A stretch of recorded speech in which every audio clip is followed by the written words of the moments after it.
I can share all that I saw. It's been a difficult morning to stay focused, so please me if I have not fully seen what I'm supposed to, but it's okay. This vision, it started on a ocean, and there was really dark black clouds just covering the entire sky, and there was like lightning hitting the ocean. And then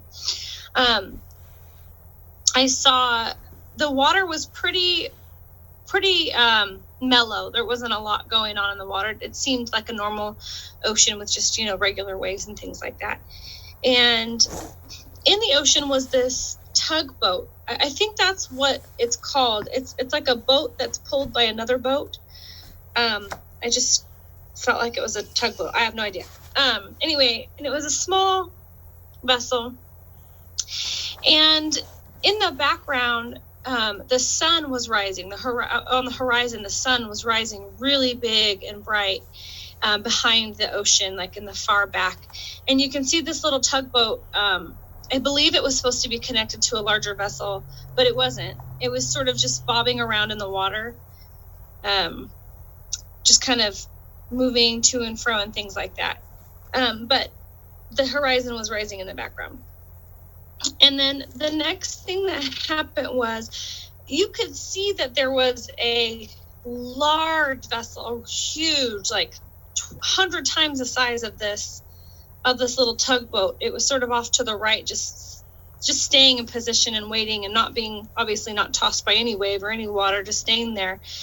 And it had a compartment at the bottom that was open that I think that this little boat was supposed to go into, but it didn't. It just sort of let the water have its way and sort of, like I said, bobbed along. Anyway, so this vessel is there and it's off to the right and it's just staying right there. But in the meantime, in the ocean, while this boat is sort of free all by itself, this creature from underneath the water comes and sort of puts it reminds me of an octopus, but it puts its I want to say its arm on the front of the tugboat, and the arm is made of like a bicycle chain. It's a large chain, and it's a bicycle chain for sure. Like I could see clearly that that's what it is. But it's huge, and it grabs hold of the front of this boat, but it doesn't pull it down. It's like enormous. You can see sort of under the water that it's this huge creature, and it has, by all means, could take this thing down in a heartbeat, but it doesn't. It just grabs hold of it, and then it flips it upside down, and then it grabs the middle of it and turns the boat inside out so that the outside is now in and the inside is now on the outside. And it doesn't do any more than that to this vessel. And then the next thing I see is, and this is all happening pretty close to a larger vessel. Oh, before, I forgot something. Before, as soon as the creature grabbed hold of, two things I forgot. I'm so sorry. Before the creature grabs hold of the boat, you could see that the water starts to sort of lap against the boat. It's not out of control. It's not wild, but the water is lapping up against the boat, and it's small waves, not huge, but it's definitely different than the rest of the ocean. So that happens. And then before the boat gets cut in half and turned inside out, right before that. So in between when it's tipped over upside down, and then before it gets cut in two, or broken in half and inside out, the water is cut. And I know that sounds strange, but it was a definite cutting of the water. It just sliced. It didn't break apart. Nothing happened. The water sliced. And then the water started to lap up against the boat. And then after that is when the creature took the boat and cut it in half and turned it inside out. I hope this is already confusing enough. I'm so sorry. I hope it didn't make it worse. And so after that took place, I could see in the water there were these fish, but the fish turned into these little, as a torpedo, the type of bomb that's under the water, I think. Anyway, it turned into these little torpedoes with these spinning little motors on the end of them. And there was a person in like a diving suit, and he kind of was there in his diving suit with his like snorkel, or not snorkel, the gear where you can breathe underwater or whatever. Anyway, he was there, and he was in the water, and he had this doctor's bag, like an old-fashioned doctor's bag when doctors used to make house calls, how they'd have that black bag that opens up and it has all the medicine and tools and stuff in there. He had that bag, and so he opens that bag, and he begins to pick these fish that are now these little torpedoes out of the water and put them into his bag. And I'm not sure how many were there. I want to say like 5, maybe 5 to 7. I'm not sure. And he shuts the bag, and he sort of not shakes it, but almost like swings it a little bit, to a small amount in his arm. And that is all that I see of this fellow. And then I see the bigger vessel, the big, huge vessel. And I see these men. I want to make sure I'm not forgetting anything. I see these men, yes. At the bottom, almost like of this dock that leads into this bigger boat, there's 2 of them, and they're fishermen, and they have these 2 ropes, and they're pulling in that little tugboat. And I don't know what has happened to the creature. I don't know if it's let go. I don't know if these men are stronger than the creature, so they're able to pull the boat away from him or it. I don't know what happens there, but they pull it into the dock part. And it's sitting there in the water still, but it's now inside of the other ship.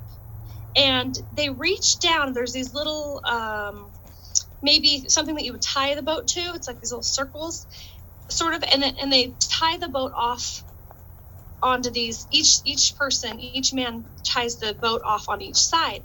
Well, as they're bending down to tie this off, these arrows come. And they have their arrows, and they have feathers on them, and they pierce their skin, but only on the forearm, only from the hand part where the hand meets the elbow. They pierce their arms in their forearms, and then they sort of fall over on their stomachs and on their faces with their arms stretched out. So they fall over, both of them, and then immediately, these are fishermen. That, by the way, these 2 men were fishermen, and then that happened, and they fell over on their stomachs, and they immediately were put back together piece by piece from the feet, almost like little squares, kind of being put back together again. But when they stood up, they were now natives. They were Indians. They were natives. It was very clear that there was a change that took place there. And they sort of, dusted themselves off, and they were now fine. And they begin to grab hold of this boat again, and they pulled it up on inside of this vessel. So now that it was sort of on dry land or dry boat or whatever, no longer in the water. And so they drug it with their ropes. But when they put the ropes down, the boat sort of fell apart into 4 pieces. It sort of fell in 4 pieces, 2 on each side, into just almost nothing. But what came out of that boat was water, some sort of water or liquid, and it sort of came forward towards them into this pool. It pooled up into a pool. And the 2 natives, they came into the pool, and they stood in it, and they started to bathe in it. Not like it was soap or anything, but just like I don't know if it was a cleaning or just a covering. They took that water, and they put it, with they bowled up their hands and put it over their heads and over their arms and over their whole body. And they did that in this little pool. And they made sure that they were covered in this liquid or this water. And then one of the men that was originally, if I'm facing, which way should I face here? If I'm facing out towards the ocean, I'm facing the tugboat. There was 2 men on each side. The one on the right, he had a little Bible in his hands, and he sort of was flipping the pages. And then he took some of the water and poured it over the Bible, and then kept flipping the pages. And then the second man, he reached into the water and grabbed out like 2 gold coins, and he it looked like he was like sort of rubbing them, and then he put them in his pocket, but then he took them out of his pocket and like rubbed them a little bit. And then he had a wallet in his back pocket, and he opened it, and it was empty, and he kind of held it up in the sky, and then he put it back down and put those 2 treasures into his wallet and put his wallet back in his pocket. And that's all that I saw. Wow. So what the liquid look like? What did what look like? Yes. Which thing? Liquid. The liquid. It looked like water to me. Okay. It was blue. It was blue. Okay. Well. Your vision sometimes so detailed, so insightful. It's hard to to give explanation to it. So I don't know. I'm gonna have the one good with it, just to share some thoughts. Do you have yourself some thoughts on this one? What this means? What the impression is?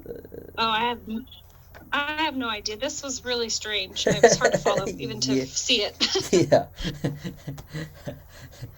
It make a lot of sense to me, but it might totally. You might not have little, less clue about those things. But anyway, so let's hear Prima and the team what did they say. Then we wrap it up. So. Oh, I need some time to go through details. Yeah. Too. It's just a lot there, but it's just it's amazing. It's amazing. So I'm gonna take some time. Okay. Yeah. Thank you, sister. Tien? Yeah, I don't have much to share. Yeah. Seems like there could be something in relation to the maybe in relation to the nations. I'm not sure, but